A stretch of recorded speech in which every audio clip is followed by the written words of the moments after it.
After landing in Rome, we took the Leonardo Express from Rome Fiumicino Airport to Roma Termini Station. The train ride takes about 32 minutes and our tickets cost €14 each. If you're traveling with just a backpack like we were, it's super easy since you can keep your bag with you at your seat. We were able to find seats without any trouble and there was still plenty of room when we boarded. Finding the train was easier than I expected and there are usually staff nearby if you need help figuring out where to go. For our stay in Rome, we chose the Monte neighborhood because of its convenient location. It's close to major attractions like the Colosseum, felt safe to walk around, and was only an 8-minute walk from Roma Termini Station. If you're visiting Rome for the first time, I think it's a great area to stay since so much is within walking distance. We stayed at Urban Guest House Monte, which operates a little differently than a traditional hotel. We arranged a specific check-in time with the host since there isn't a full-time reception desk, and guests can choose whether or not you want room service during your stay. By the time we arrived and got checked in, it was already evening, so we headed out to find dinner. Zach ordered pizza, and since I wasn't feeling the greatest after traveling, I went for a soup. Both of them were equally delicious. On the corner of the block, there was a gelato place, so of course we had to end our first night in Rome by trying some gelato, which was so fun to try. We also stopped at a small store nearby to pick up some water and some snacks for the hotel, and with that, our first night in Rome came to an end. After figuring out Rome's public transportation system and seeing the Colosseum for the first time, we made our way to Porta Portese. Before you even step inside the market, you're greeted by an archway that dates back to the Middle Ages, which gives this whole area an incredible historic feel. Porta Portese is home to Rome's largest flea market, and it is absolutely massive. Hundreds of vendors stretch for what feels like miles, selling everything from new and used clothing to shoes, vintage finds, books, household items, furniture,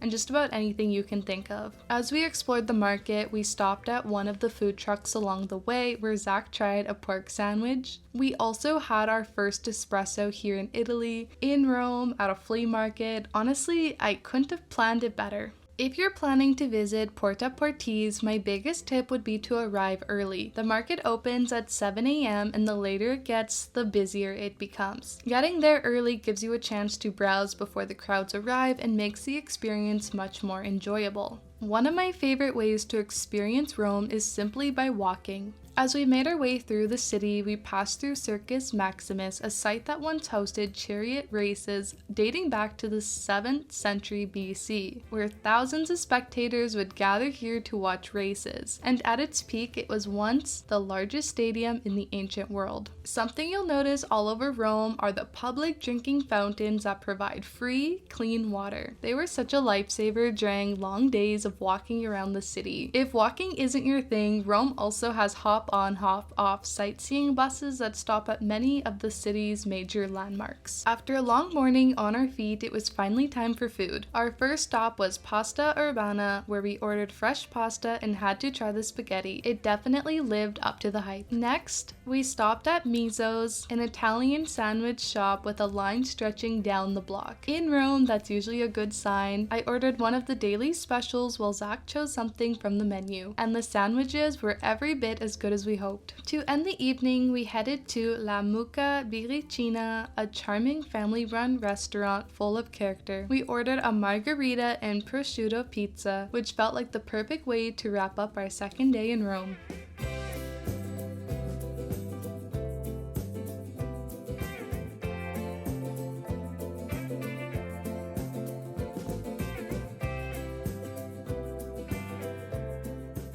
You know the saying, Rome wasn't built in a day? Well, it turns out you can see most of Rome's iconic landmarks in a day if you're willing to walk 20,000 steps. Our first stop was St. Peter's Square, home to the stunning St. Peter's Basilica. It is free to enter, and if you're visiting on a Wednesday, you might even get the chance to see the Pope's weekly Mass.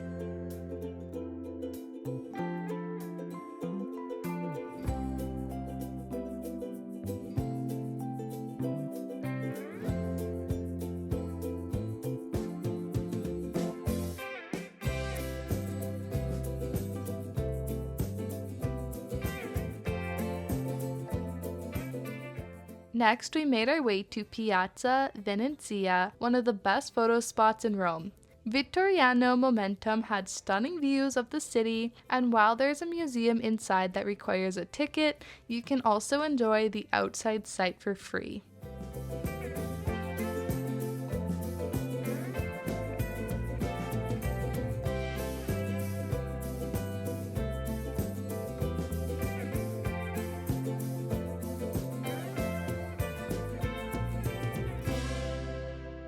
From there, we visited the Pantheon, known for its massive hole in the center of the roof. We didn't go inside because the line was incredibly long, but it's definitely one of those landmarks you can't miss while in Rome. One thing that surprised me the most about Rome was how many beautiful churches we came across just by walking from one place to the next. We ended up going into quite a few along the way, and honestly, some were just as impressive as the city's famous landmarks.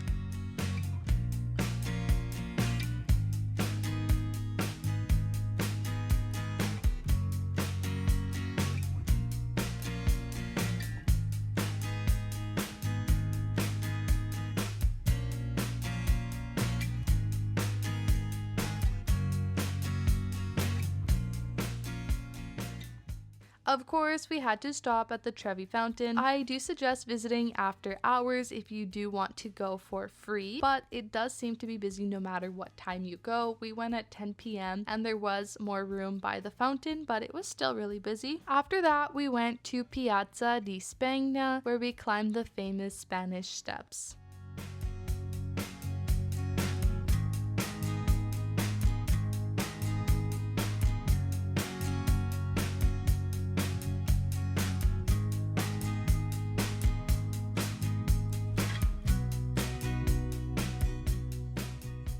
By the end of the day, our feet were definitely feeling those 20,000 steps, but we rewarded ourselves with some gelato before turning in for the night. On this day, we visited the Colosseum and we opted to take a guided tour. We met at their meeting location and were given earpieces to put in. This is used all over Rome so you can hear your tour guide as you navigate busy areas. Having a guide saved us a lot of waiting time, and it was stress-free because we learned about the site's history and were able to beat the crowds.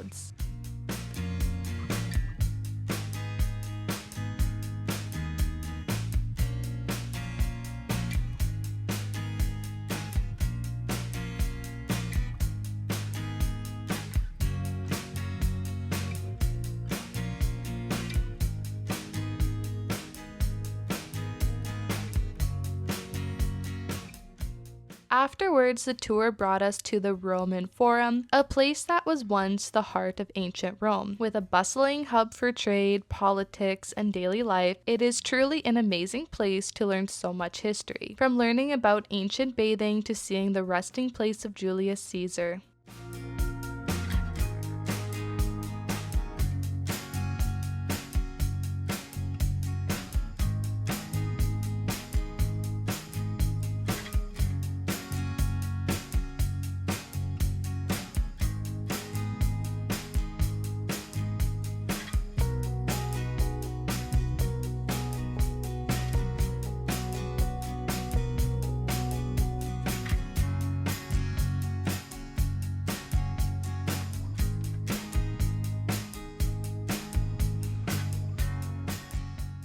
For lunch, we ate at a restaurant called Thema, and this place had delicious pasta. We really liked the food here and might even say it was the best place we tried in Rome. While walking around Monte, Zach decided to get a haircut from a local barber. We walked in and waited about 20 minutes without an appointment, and he was able to get a haircut.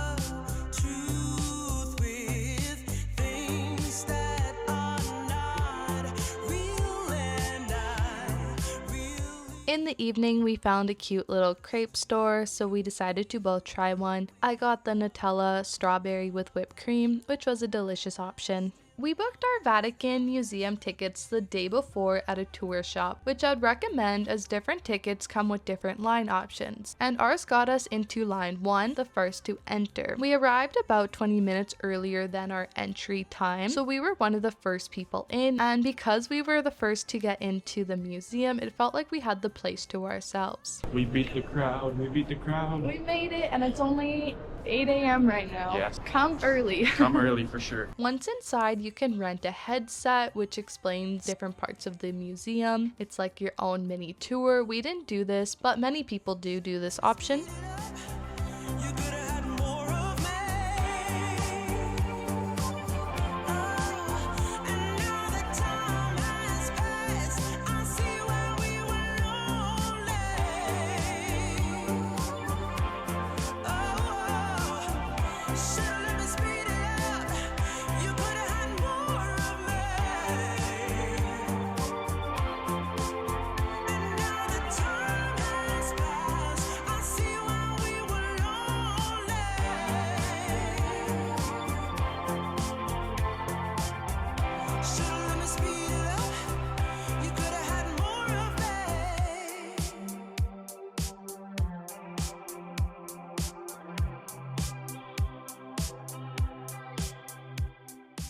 The Vatican is truly a beautiful museum with so many different rooms to explore, and there are 2 souvenir shops near the end where you can buy different souvenirs. One of our favorite souvenirs from the trip was actually writing a letter at the Vatican City post office and sending it back home. It took about 3 weeks to arrive, but getting that postcard after coming back from the trip was such a fun memory. We then made our way to St. Peter's Square. Since it was Ash Wednesday, it was incredibly busy with people gathered there. Once the Pope finished his service, St. Peter's Basilica opened to the public and we were able to go inside.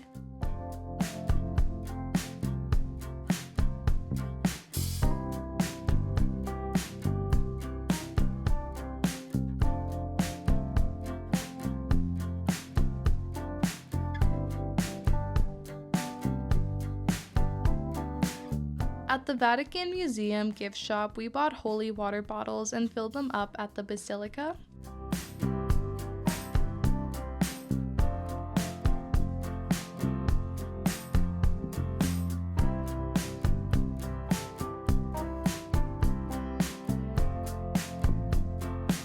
On our way back to the train station after leaving St. Peter's Square, we stopped to try some different food. We each tried this spicy fried rice ball. It had an interesting texture, but the flavor was really good and it was fun to try another local snack. After getting back to Monte, we decided to eat at Thema again, the restaurant we had discovered the day before. On our way back to the hotel, we stopped at a bakery to try a few different pastries since we hadn't had the chance to yet. With this being our last day in Rome before flying back to Athens, it felt like the perfect way to end our time in the city.